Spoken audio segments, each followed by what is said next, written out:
Il faut faire la distinction entre la dépendance physique et la dépendance psychologique, qu'on appellerait plus l'addiction. C'est-à-dire que la dépendance physique des produits comme la nicotine ou l'alcool vont stimuler ce qu'on appelle le centre du renforcement. Le centre du renforcement va libérer de la dopamine et cette dopamine, c'est un message important au cerveau qui va dire, voilà, quand vous faites ce comportement, c'est important pour votre survie, par exemple. Donc c'est vrai que là, il y a une forme de court-circuitage des éléments vraiment importants et la personne pense que boire de l'alcool ou prendre de la nicotine est important pour lui. Dans les jeux vidéo, le système est à peu près le même, c'est-à-dire que dans les jeux, il y a des récompenses rapides et répétées, comme par exemple tuer un monstre qui donne une épée magique, et le fait d'avoir ces récompenses qui viennent de manière aléatoire, rapidement et de manière répétée, va aussi libérer de la dopamine. Donc dans ce mécanisme-là, il y a aussi chez les personnes fragiles un risque de développer une addiction aux jeux vidéo ou aux jeux d'argent et de hasard.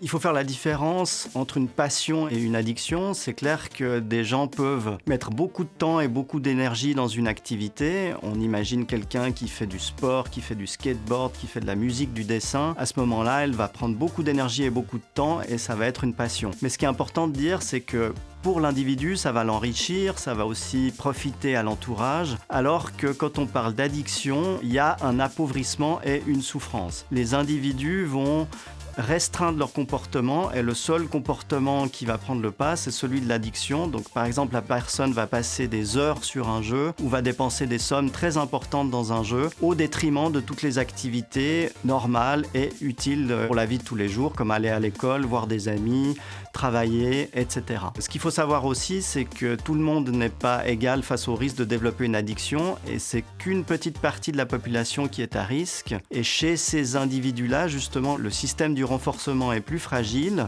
et quand ils sont confrontés à ces récompenses répétées de libération de dopamine, ils sont à risque justement de développer une addiction, ce qui veut dire qu'il va y avoir une automatisation du comportement et une perte de contrôle.